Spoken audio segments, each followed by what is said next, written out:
주님, 오늘 이 말씀을 함께 나눌 때 성령님 역사하셔서 말씀을 전하는 종이나 듣는 성도들 모두가 살아계신 하나님의 음성을 듣도록 역사하여 주시옵소서. 우리 주님 예수님의 이름으로 간절히 기도드리옵나이다. 아멘.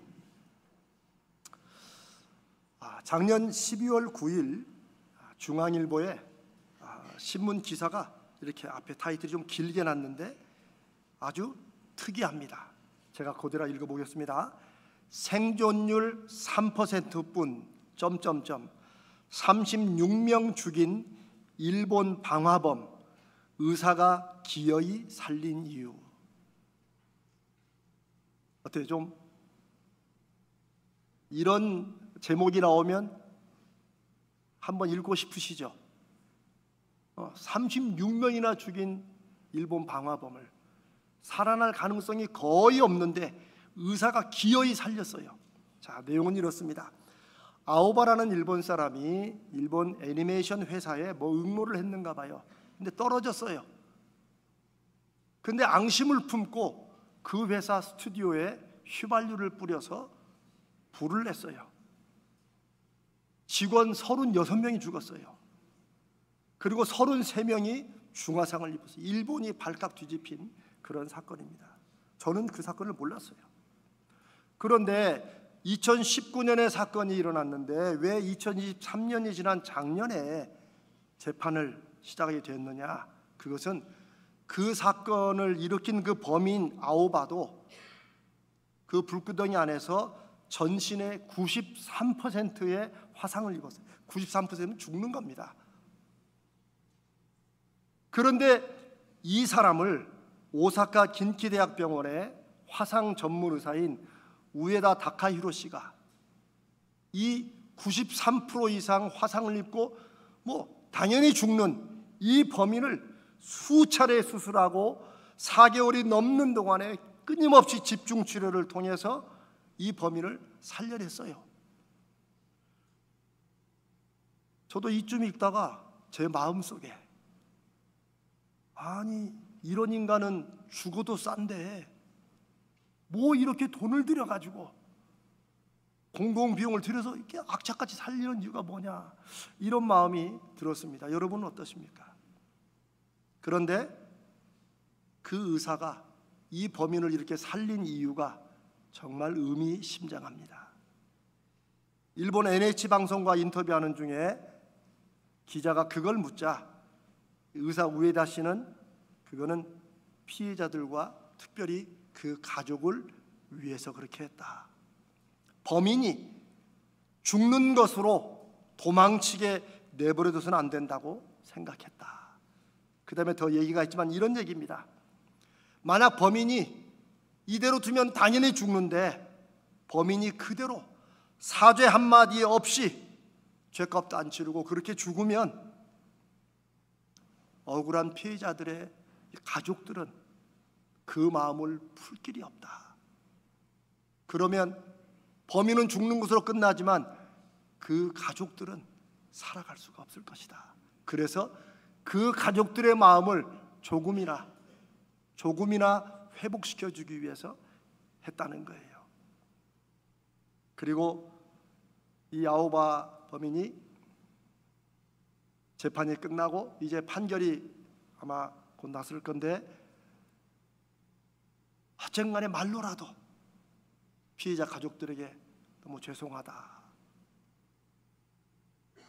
흔히 끔찍한 범죄를 저지른 사람들이 방송 앞에 나와서 죄송하다, 잘못했다. 그게 왜 중요할까요? 왜 재판에서는 죄를 진 사람이 뉘우치지 않고 잘못을 인정하지 않는 것을 더 큰 죄로 볼까요?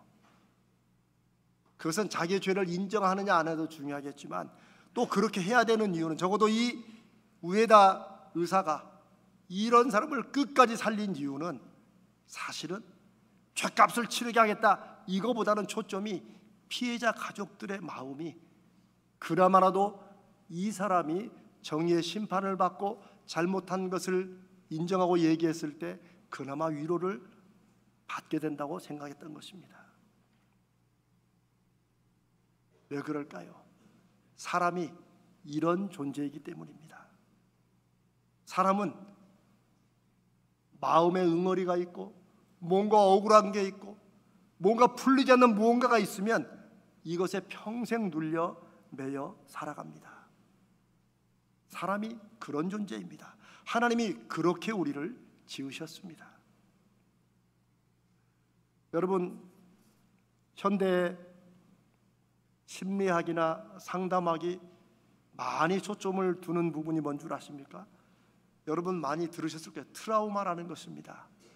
그런데 이 트라우마는 반드시 어떤 외부적인 이것만이 아니고 마음속 깊은 상처가, 이게 어렸을 때든 나이가 들어서든 이게 해소되지 않으면, 어떤 식으로든지 자기 안에 이해되지 않고 풀리지 않으면 언젠가는 이게 전혀 엉뚱한 방향으로 예상치 못한, 이게 그것 때문이야 할 그런 방식을 통해서라도 나오게 돼 있다는 것입니다. 저는 제가 그런 것을 경험했으니 누구보다 잘 알죠. 여러분도 그러실 거라 믿습니다. 일본만 그런 게 아니고 우리 한국 사회에 혼란과 분열이 갈수록 심해집니다. 저는 여러 가지 이유가 있겠지만 그 중에 우리가 놓쳐왔던 가장 중요한 원인의 하나는 상처받은 마음의 억울함이 우리 대한민국을 살아가는 사람들의 마음속에 다 깊이 있다는 거예요. 어느 민족이나 국가나 과거의 역사에서 상처나 시련을 겪지 않은 국가가 없지요. 그런데 그것을 넘어선 나라와 넘어서지 못하고 계속해서 분열되는 그런 모습을 보이는 나라의 차이는 어떤 사건이든지 어떤 일이든지 그것으로 인해 받은 개인적이고 사회적인 마음의 상처와 마음의 충격과 트라우마들을 그 사회와 국가가 회복을 했느냐 하는 것이에요. 여러분, 지금도 독일이 스스로 나치 정권에 부역한 사람들을 지금도 잡아내는 이유를 아십니까? 왜 이스라엘이 지금도 끝까지 나치의 전범들을 몇십 년이, 벌써 지금 70년이 가까이 되는데도 그걸 찾는지 아십니까? 겉으로는 정의의 심판이지만 사실은 그 마음의 회복이 중요한 것입니다. 그런데 우리나라는 특별히 근현대 역사 속에서 받은 상처가 굉장히 많죠. 다른 거 다 광주민주항쟁이나 그 전에 우리 위안부 이런 것은 당연히 지금도 문제가 돼 있고, 최근에는 세월호 사건이 있고 또 이태원의 사건이 있습니다. 이것이 여전히 사회 분열의 원인이 되고 있는데, 제가 처음으로 이런 말씀을 드리는데, 이게 자꾸 여든 야든 정치적인 문제로 이걸 이용하려는 게 저는 정말 신물이 납니다. 이거는 정치적으로 이렇게 해야 된다 저렇게 된다 할 문제가 아닙니다. 이건 온 사회가 그 아픔을 함께 공감해주고 그 가족들을 위로해주고 어떻게든 사회적인 위로와 마음의 회복이 먼저 있어야 됩니다. 그런 마음이 없으면 정치적으로 경제적으로 아무리 해결하려고 해도 안 되는 거예요.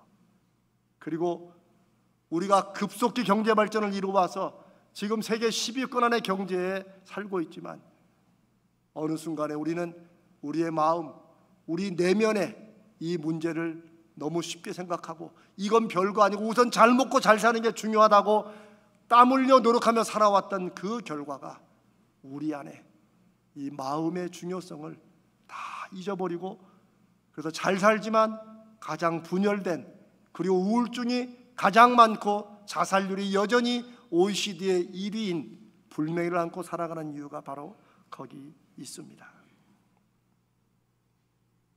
마음이 회복되는 게 중요합니다.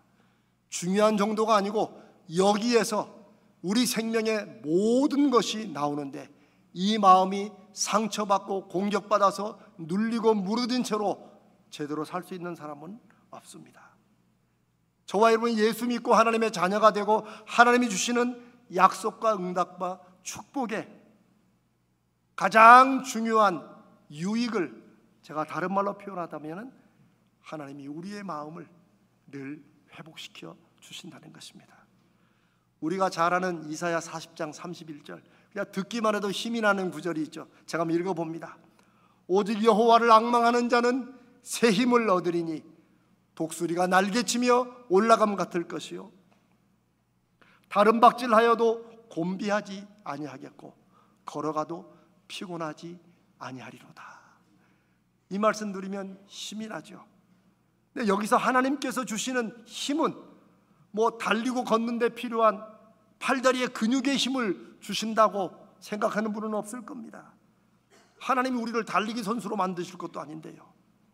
이거는 우리가 한 번 더 확인해 보면 인생길을 걷고 달리다가 지치고 무너지고 찢어지고 상처받은 힘든 마음을 하나님을 앙망하는 사람들에게는 하나님께서 회복시켜 주신다는 그런 약속입니다.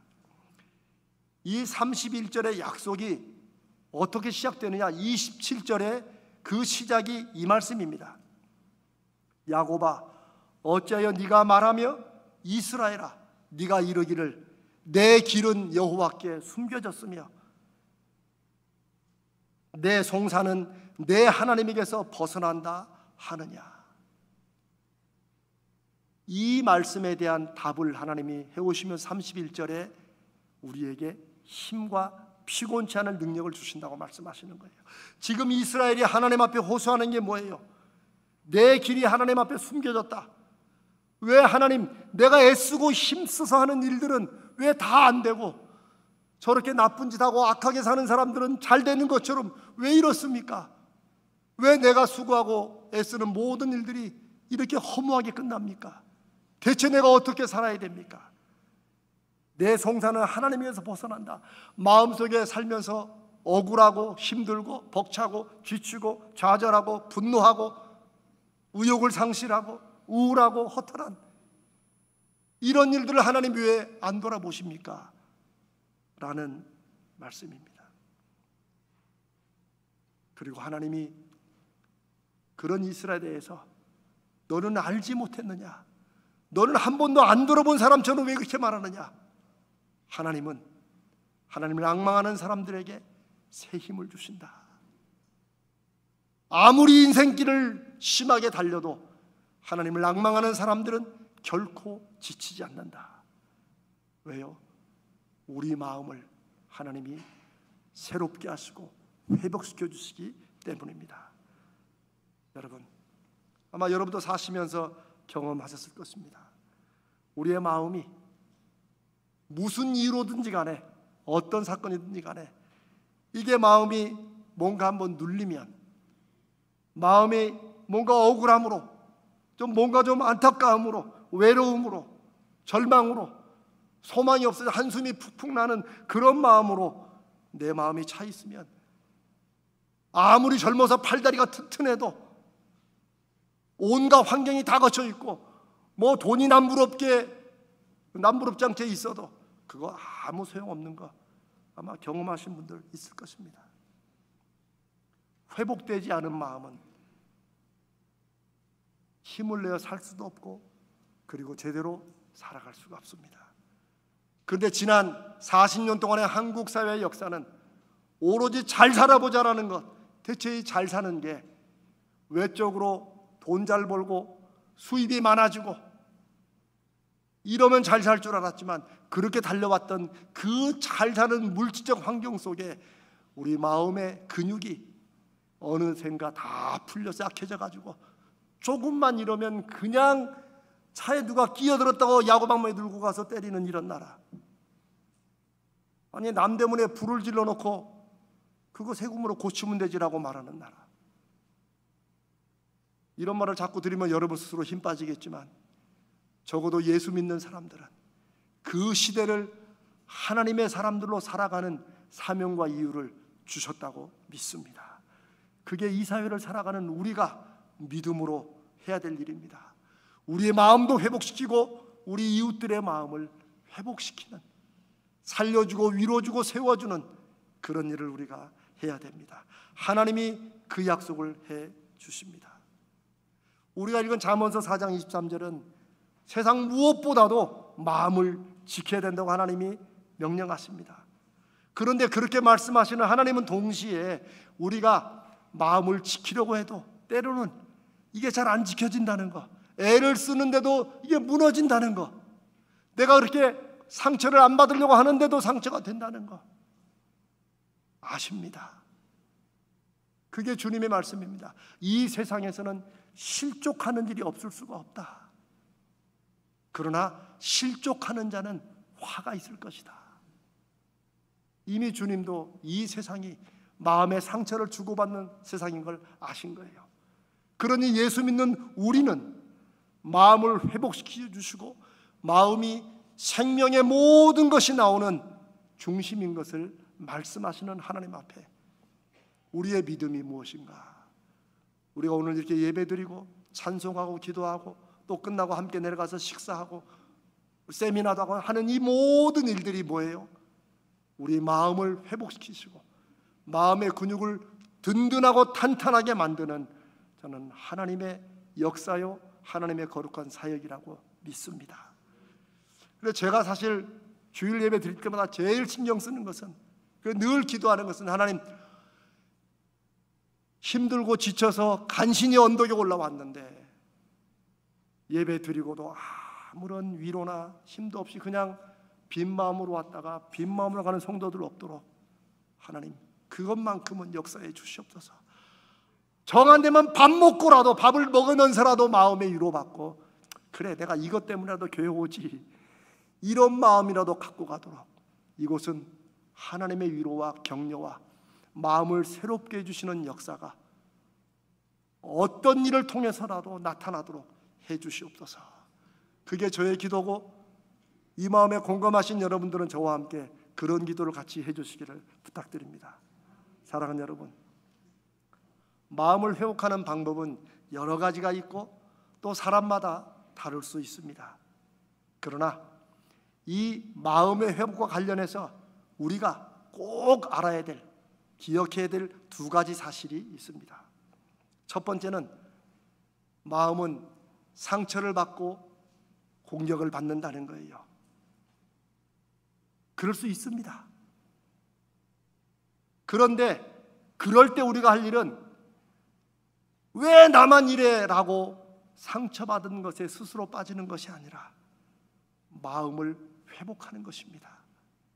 그러니 이 마음을 지키라는 말씀에서 오늘 우리가 다시 한번 새겨야 될 중요한 것은 마음은 회복할 수 있다 없다? 있다는 것입니다.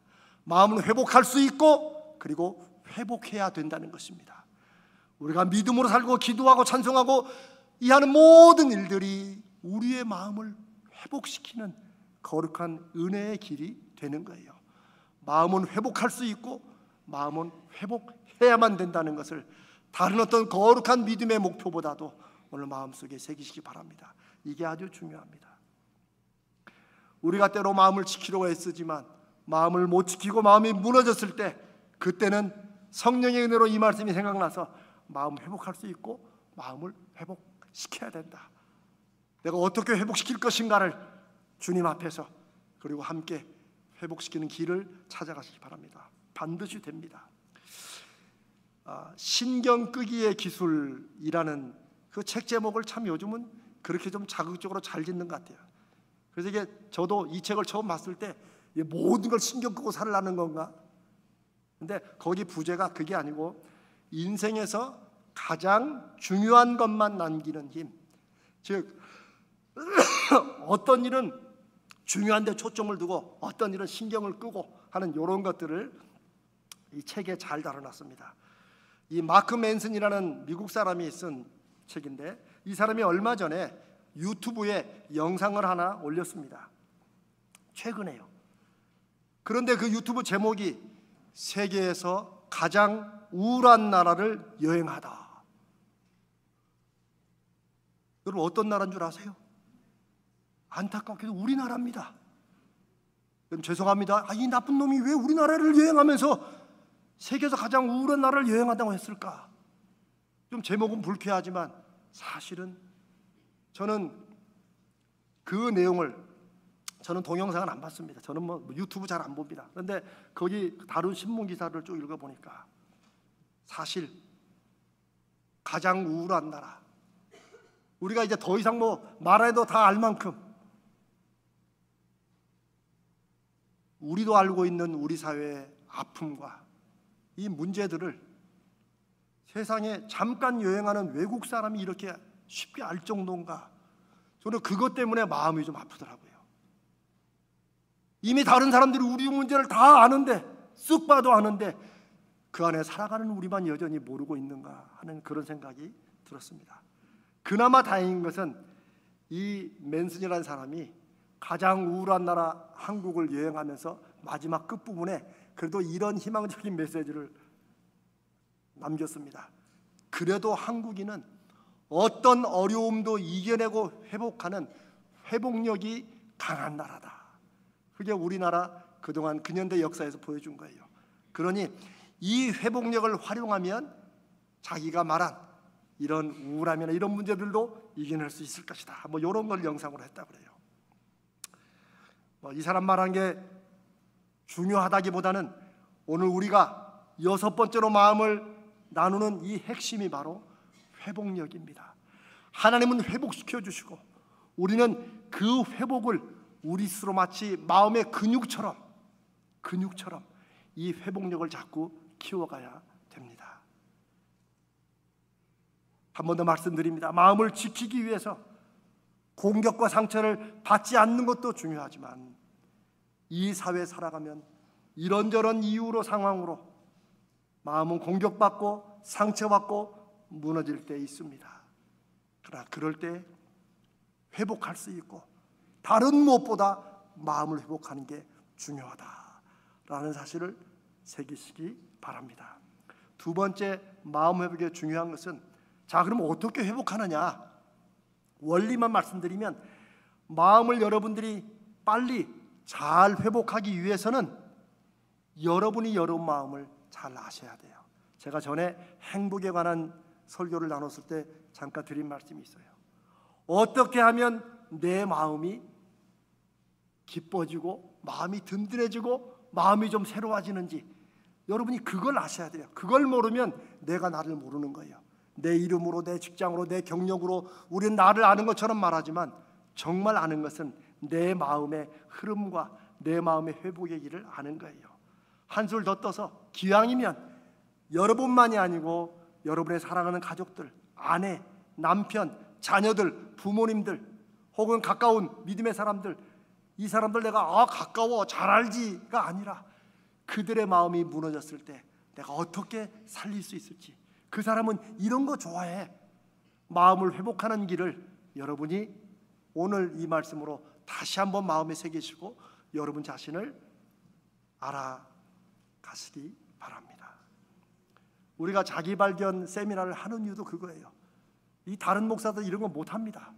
저만 어디서 그런 이상한 걸 배워와가지고 하는 거예요. 왜냐하면 그게 중요하기 때문입니다.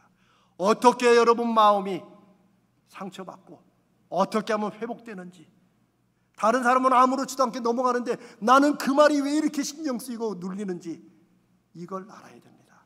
그리고 이걸 어떻게 회복하는지를 여러분들이 스스로 아셔야 돼요.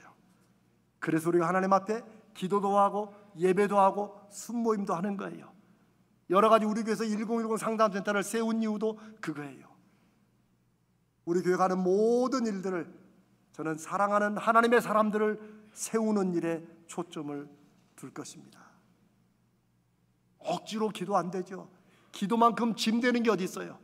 그러나 기도는 내 마음을 위로해 주시고 말씀해 주시고 나를 통해 일하시는 증거를 보여주시는 거룩한 통로라는 것을 경험할 때 그 기도가 우리 마음을 회복하는 하늘의 귀중한 역사가 되는 것입니다.